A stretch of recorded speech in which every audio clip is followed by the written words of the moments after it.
After the Gota 13 and their allies enter the royal realm, Mayuri arrives separately at a different location within the city. He declares that he is free to test the outcomes of his research as he wishes, only to be taken aback when Kenpachi suddenly appears behind him and confirms this. Kenpachi explains that the others had left while he was using the bathroom, adding that he no longer has to worry about accidentally injuring them. This prompts Mayuri to acknowledge that it also gives him a chance to eliminate certain insects, as they both glare at each other. Eventually, Kenpachi and Mayuri, joined by Nemu Kurotsuchi, Ikaku Madarame, and Yumichika Isagawa, come across Pernida in a narrow alleyway. As Kenpachi curiously wonders what Pernida is, Mayuri reflects on the irony of a Gotai 13 member seeking information on something neither of them has encountered before. Despite this, Kenpachi resolves to kill the mysterious entity and starts advancing towards it, while Mayuri and Nemu observe closely. As Kenpachi prepares to strike Pernida, Mayuri suddenly senses something amiss and urgently shouts for Kenpachi to wait. This prompts Kenpachi to leap back, but not before his arm is mangled. Expressing genuine concern for Kenpachi, Mayuri watches as Kenpachi remarks that Pernida only managed to take one of his arms. Kenpachi also notes that he succeeded in splitting its head open in return. However, their attention is quickly drawn as Pernida's hood begins to expand, causing a surprised Kenpachi to wonder aloud what it is yet again. As the hood continues to inflate, Mayuri observes that the expansion doesn't appear to be a battle-oriented function, admitting that he finds the sight rather creepy. Mayuri's comment prompts Kenpachi to express his surprise at Mayuri's unease. Suddenly, Kenpachi's injured arm starts to twist and contort further, forcing him to rip it off with his other hand in a desperate move to stop the contortion. After Kenpachi retrieves his Zanpakudo from the grasp of his severed limb, the arm continues to contort until it collapses in on itself, leaving behind only a puddle of blood. Mayuri praises Kenpachi for his quick thinking, noting that if he hadn't torn off his arm, his entire body would have been warped and crushed in the same manner. When Kenpachi repeats his question about Pernida's power, Mayuri remarks that he is unsure whether Kenpachi is asking him or merely talking to himself, before admitting that he does not know the answer. Advising Kenpachi to maintain his distance from Pernida for the time being, Mayuri instructs Nemu to bind Kenpachi's arm stump with a tourniquet. As Kenpachi contemplates how to defeat Pernida without getting too close, Mayuri begins to devise a plan to achieve this, claiming that he was merely talking to himself. Kenpachi charges at Pernida despite Mayuri's protests. He declares that he only needs to kill Pernida before its power can affect him and slashes partway through its body. However, Pernida survives the attack and retaliates by breaking Kenpachi's legs. This prompts Mayuri to intervene, stabbing Kenpachi through the chest with Ashisogi Jizo. As Kenpachi looks back, cursing Mayuri while coughing up blood, Mayuri explains that paralyzing Kenpachi's limbs causes everything else in his body to break. He then activates Ashisogi Jizo, Kyoto-yan, causing the face on Ashisogi Jizo to leak a dark fluid from its eyes and emit a sound from its mouth. Nemu instructs Ikuku and Yumichika to cover their ears, warning them that they will be paralyzed if they hear the sound for more than 4 seconds. As Kenpachi collapses, Mayuri withdraws Ashisogi Jizo and explains that he needs Kenpachi paralyzed because his brute strength remains valuable. He points out that the fact Pernida is also paralyzed indicates that the compulsory is not connected to its main body. Mayuri reveals that Pernida sends its nerves into its opponent's bodies to forcibly control and break them. When Pernida extends several shadowy tendrils toward him, Mayuri coats them in a special liquid, exposing Pernida's nerves. He asserts that he has nothing to fear from this, causing Pernida to reel back and scream in pain as its cloak begins to dissolve. As Mayuri informs Kenpachi that he stabbed him for his own benefit, Kenpachi manages to move his eyes, impressing Mayuri. He acknowledges Kenpachi's resilience and notes that he will enhance the paralytic capabilities of Ashisogi Jizo even further. Expressing gratitude towards Kenpachi for revealing the true nature of the compulsory and providing an opportunity to improve his Zanpakuto, Mayuri turns his attention to Pernida. He suggests that Pernida should donate its body to his experiments to honor Kenpachi's noble sacrifice. However, Pernida responds by ripping apart its hood, unveiling a giant hand with an eye on its palm. Mayuri identifies this as the left hand of the Soul King. As Pernida extends a massive arm from its cloak and looms over Mayuri, he notes that the left arm being separated from the body aligns with Memihagi's past actions. Pernida sends more shadowy tendrils at Mayuri, who merely blocks them with a strange barrier before admitting that his happiness outweighs his curiosity as to why the left arm of the Soul King is serving Yuha Baha. When Ikaku questions why he is happy, Mayuri proclaims that he has a completely new subject to research, and as Pernida extends more tendrils out from his body, Mayuri eagerly tells it to show him more. Pernida claims it is Pernida Parnkgjas and not the left arm of the Soul King, prompting Mayuri to state he decides what its name is because he found it before deciding to simply decide the spelling instead, admitting it does not understand what he is saying. Pernida reasons that anything Mayuri is saying is bad because it cannot understand them, before extending its tendrils into the ground and forming a large hand out of stone. Observing that Pernida can also control inorganic objects, Mayuri quickly leaps back to avoid being crushed by the giant hand. Utilizing Jabarakaina, he manages to grab hold of the top of a nearby tower. However, Pernida's tendrils relentlessly pursue him, scaling the side of the tower and creating a massive stone hand from the wall facing Mayuri. This hand pushes him back before seemingly crushing him with the help of another stone hand. When an explosion occurs between the two hands, a stunned Ikaku questions if Mayuri has been blown apart, only to see Mayuri emerge unscathed, revealing that it was merely his armor that exploded. Upon hearing Yumichika's warning about avoiding the ground covered by Pernida's nerves, Mayuri activates a button on the heels of his shoes, allowing him to float in midair as discs of reishi materialize beneath his feet. He reveals that he is using Hirankyaku and notes that Pernida's tactic of covering the ground with nerves is futile if he does not step on them. Mayuri then blows off Pernida's pinky with an explosive to obtain a sample. As Pernida screams in pain, Mayuri swiftly douses the pinky in preserving liquid to maintain its freshness. However, he is taken aback when an eye appears on the pinky and unleashes more tendrils, which make their way into his arm.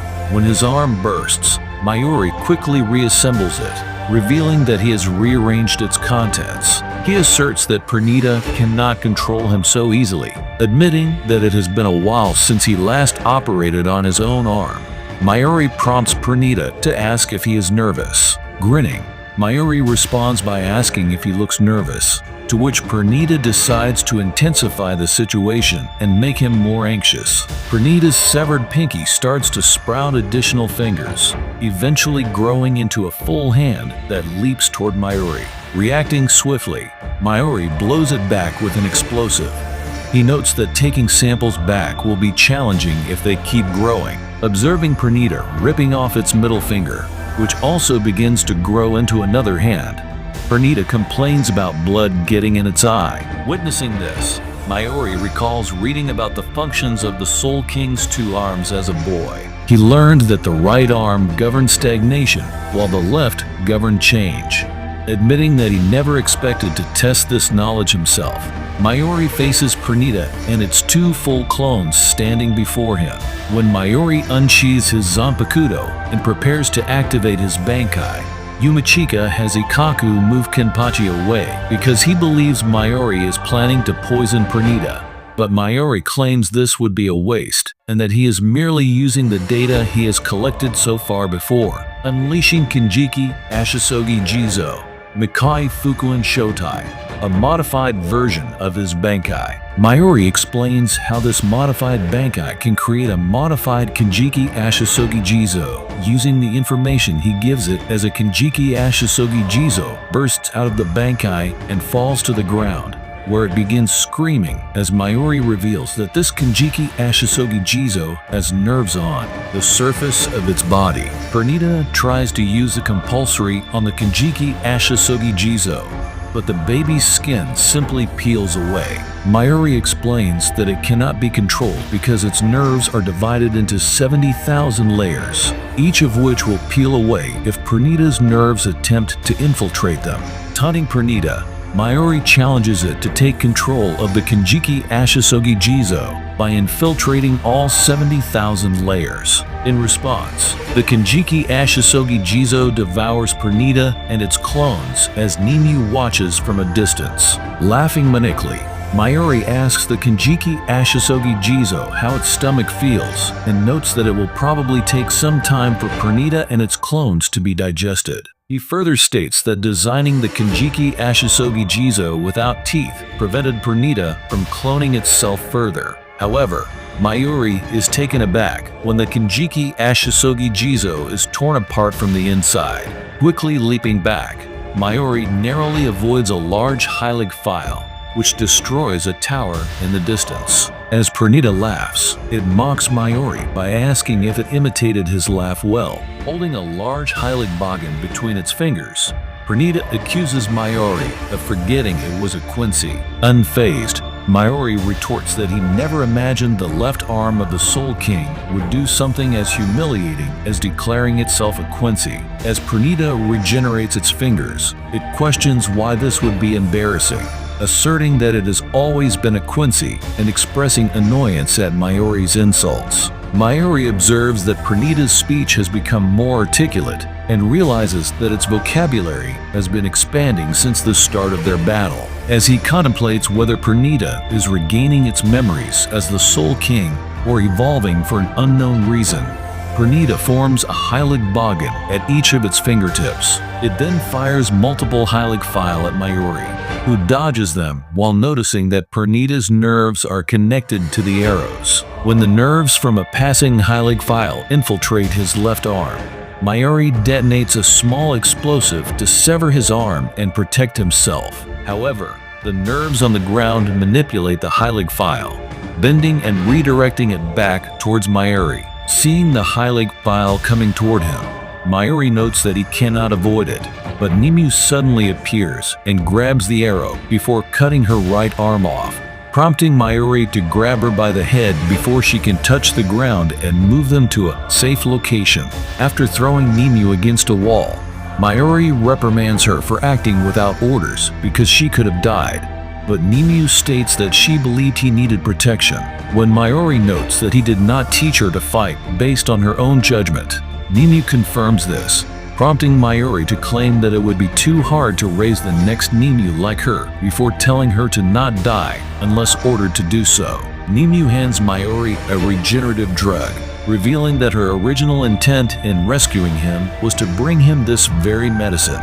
Upon injecting it into his arm stump, Mayuri observes his arm rapidly regenerating. He notes that Nemu must have anticipated his need, knowing he left without obtaining the drug himself. In response, Nemu, whose own arm is also in the process of regenerating, points out that Mayuri did not search through his medicine cabinet before heading into battle, as he typically does. When Mayuri expresses feeling somewhat unsettled by Nemu's close observation, Nemu apologizes as they both turn their attention to Pernida. Leaping off the tower they are standing on, Mayuri activates the tops of his shoes, causing them to fire Reishi from beneath, propelling him toward Pernida like rockets. As he zooms forward, Pernida fires a barrage of Heilig file at him. Mayuri skillfully dodges the arrows, but Pernida's two clones rise up behind him, each forming their own Heilig Boggin. The three Pernida entities then unleash a relentless storm of arrows at Mayuri. Despite the onslaught, Mayuri continues to evade the Heilig file while maintaining contact with Nemu. As Nemu leaps from the tower to join him, Mayuri explains that he will release a highly concentrated narcotic anesthetic over the area, which will immobilize Pernida's Heilig file, and possibly Pernida itself, based on the strength of the nerves attached to them, acknowledging that this will also affect him due to the high concentration.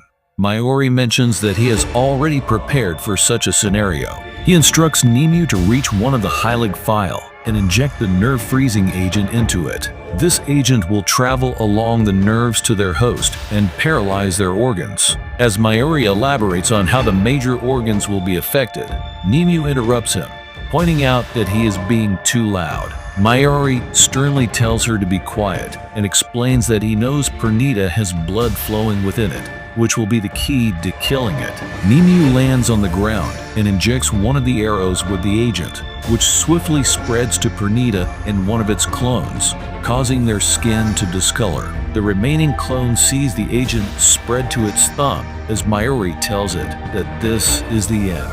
However, the clone simply severs its thumb and tells Mayuri that it will take more than this to kill it. Recognizing this way of speaking as being identical to Kenpachi's, Mayuri realizes that Pernida can mature and evolve by absorbing information from organisms that it connects its nerves to.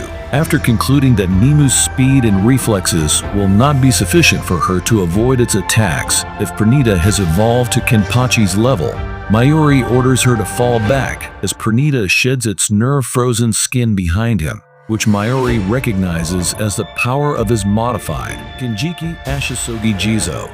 Seeing this, Nemu leaps toward Mayuri with a determined look on her face, with the ground underneath her shattering as she takes off and recalls her past as a young girl.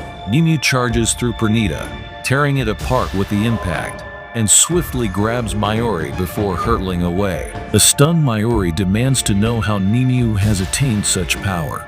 Nemu explains that she has pushed the abilities of her Shinigami body to the brink, drawing out her full potential to within 0.8% of causing her structure to collapse, and that she can maintain this heightened output for approximately 400 more seconds. Mayuri points out that he never instructed her to take such a risk. In response, Nemu states that she is fulfilling her purpose by protecting him. This prompts an angry outburst from Mayuri, who insists that her purpose is to grow and evolve. However, Nemu calmly counters that she believes her growth is best demonstrated by safeguarding him. With this conviction, she throws Mayuri onto a building below, ensuring his safety, as Mayuri claims to feel humiliated by allowing Nemu to fight for him. Nemu confronts the remaining clone and uses Kunpaku Sasaku to cut off 6% of her own soul. After explaining that this portion of her soul will obliterate whatever it comes into contact with, Nemu fires it in the form of Gaikon Jirinju, which causes Pernida's clone to warp around the blast. The blast tears an enormous hole in the clone and splits it in half as pieces of its fingers and palm are blasted off. Falling to the ground below, Nemu looks at Mayuri as the pieces of Pernida's clone around her suddenly sprout eyes and fingers before invading her body with nerves and tearing her to shreds. As blood rains down on Mayuri below, the clone begins to reform itself as a shocked Mayuri expresses disbelief at what just happened. Suddenly, a hallucination of Shalaporo Grants appears next to Mayuri and asks him if he just felt despair before reminding Mayuri of how he lectured him about what it means to be a scientist. Wondering why Mayuri, who feel despair over an artificial lifeform dying, Shalaporo points out how Mayuri claimed that he hated perfection and proclaims that Nemu dying means she was not perfect and is a chance for Mayuri to create something even greater. However, Shalaporo realizes that Mayuri had begun to think Nemu was his perfect creation and claims that Pernida should be thanked for crushing Mayuri's ego before admitting that he would not be able to stop laughing if he were in Mayuri's situation of being alone and abandoned with his perfect creation destroyed. Dispersing the hallucination with a decisive punch, Mayuri acknowledges that Shalaporo was correct, admitting he must look foolish if his arrogance was pointed out by such a lowly scientist. As the two Pernida clones crash onto the building where he is standing, now equipped with mouths and additional eyes, Mayuri allows them to consume Nemu's body while he watches intently. ensuring to retrieve her brain for himself. When one of the clones attempts to use the compulsory on him, Mayuri repels the nerves with his Reiatsu. He then informs the clones that they will die if they do not continue consuming Nemu's body. Observing one of the clones swelling up, Mayuri explains that Nemu had an organ installed in her pituitary gland that allowed her body to grow beyond its theoretical limitations, maintained smoothly by her brain. Simplifying for the clones, Mayuri reveals that consuming the organ without the brain will cause the consumer's body to be destroyed by uncontrolled growth. As a result, the clones begin to swell uncontrollably and eventually burst. As pieces of the clones fall to the ground around him and explode, Mayuri attempts to walk away with Nemu's brain in his hand. However, he collapses as his legs are injured. Realizing that the clone's nerves managed to destroy his legs at the last second, Mayuri notes that this puts him in the same predicament as Kenpachi. Noticing Ikaku and Yumachika standing over him, Mayuri remarks that the 11th Division is incredibly foolish, but he admits his gratitude toward them for not interfering in his battle.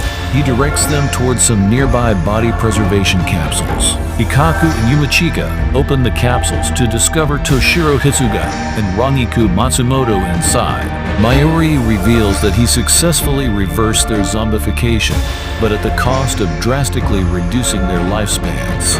Mayuri notes that they likely will not complain to the one who saved their lives, as Hitsugaya thanks him before leaving. After having Ikaku and Yumachika place him in one of the capsules, Mayuri tells them to place Kenpachi in the other one, which they do before thanking Mayuri for saving their captain.